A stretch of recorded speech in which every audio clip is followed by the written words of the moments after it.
Cowardice asks, is it safe? Expediency asks, is it politic? Vanity asks, is it popular? But conscience asks, is it right?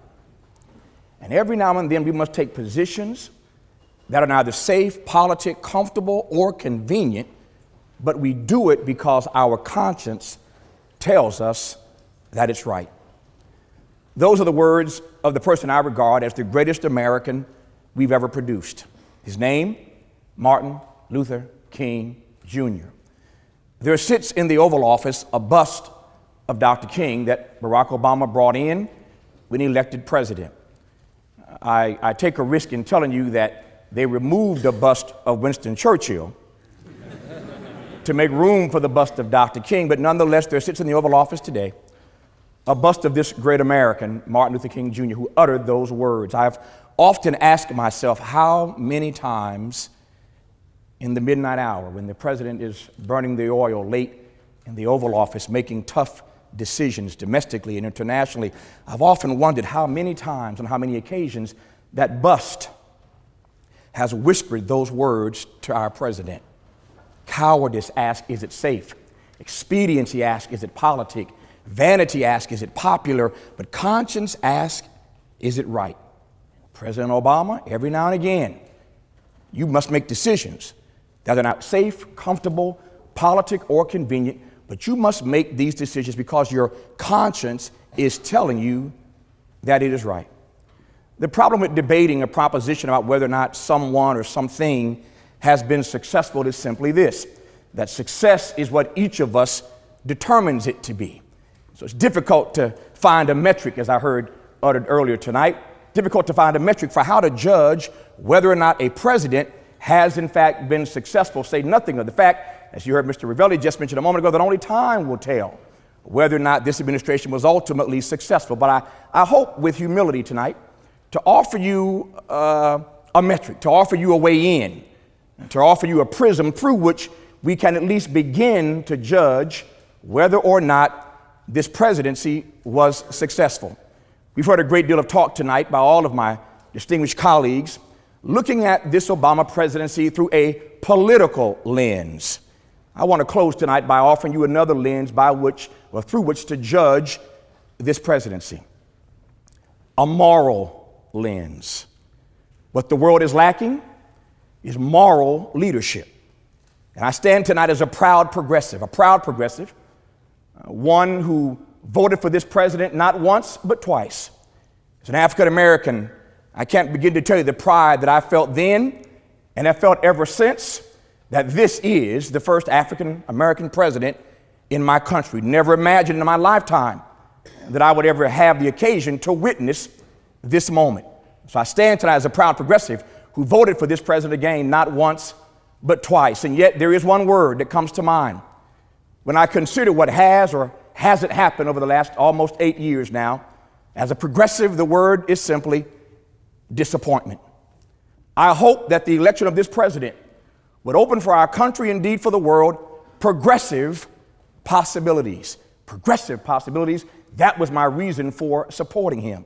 And I stand here tonight, almost 8 years later, looking through a prism, trying to judge whether or not this exercise in democracy under Barack Obama was in fact a success. Here now is how I want to offer you a way to judge whether or not this presidency was successful. We go back now to Martin Luther King Jr. Let me offer you a Kingian scorecard, a Kingian way to judge this administration. At the end of Martin's life, Martin said repeatedly that there was a triple threat facing American democracy, a triple threat facing our democracy. Martin named that threat as racism, poverty, and militarism. I repeat, racism, poverty, and militarism.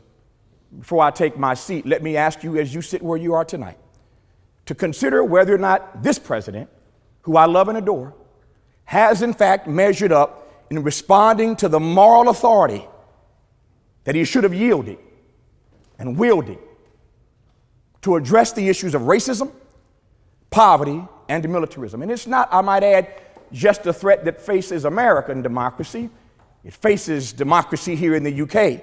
It challenges democracy around the world. It challenges stability around the world. That, again, tonight, I believe, is the triple threat facing our world: racism, poverty, and militarism. On racism, it is still, in America, the most intractable issue that we face. Steve gave a wonderful talk, my dear friend Steve from New York Times, wonderful talk about what it means to see an African-American president. But on racism, Brother Steve, he simply hasn't measured up. Given opportunity after opportunity after opportunity, he had to be pushed and pulled. We had to plead and beg for him to use his bully pulpit to address the death.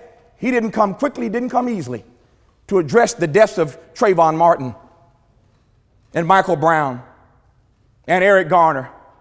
Yes, he eventually showed up, but every time given the opportunity to take head on the issue of racism, the president wanted to go gently, if go at all.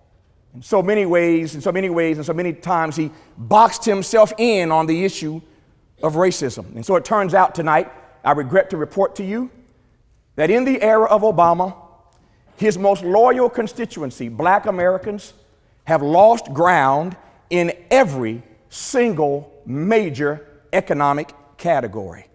Not 1, 2, or 3, but in every major economic category, Black Americans, his most loyal constituency, have lost ground. How will the historians years from now juxtapose these two realities? That in the era of the first Black president, the bottom fell out for Black America. On the issue, no thank you, on the issue of poverty. Poverty now threatens our very democracy. It's not just a matter of threatening our democracy. Poverty in America, income inequality, economic immobility, threatens our democracy, but more than that, it's now a matter of national security because the numbers are not sustainable. 1% of the American people cannot continue to own and control 42% of the wealth. The 400 richest Americans, 400 individuals, have wealth equivalent to the bottom 150 million fellow citizens. That kind of poverty and income inequality and economic immobility cannot be allowed to stand. So poverty must be addressed, and this president didn't work hard enough to even raise the minimum wage to a living wage. And finally, no thank you, finally on militarism. Covered so much already tonight, I need not spend a lot of time here, but Barack Obama, my president, has killed more innocent people. Yes, he got Osama, but he killed a lot of innocent women and children. He's killed more women and children with drones than George Bush killed with drones. We have a military policy. No, thank you, sir. I'm almost done here. We have a military policy, a drone program on steroids. I take my seat now, but I ask you in the moments ahead, in the days to come, in the years to come, to look at that Kingian scorecard and ask on the issue of racism and poverty and militarism, did this president measure up? Cowardice asks, is it safe? Expediency asks, is it politic? Vanity asks, is it popular? But conscience asks, is it right? Did he use all of the moral authority that he had to make America a better place to live and work, and for that matter, the world? Thank you for this opportunity, Mr. President.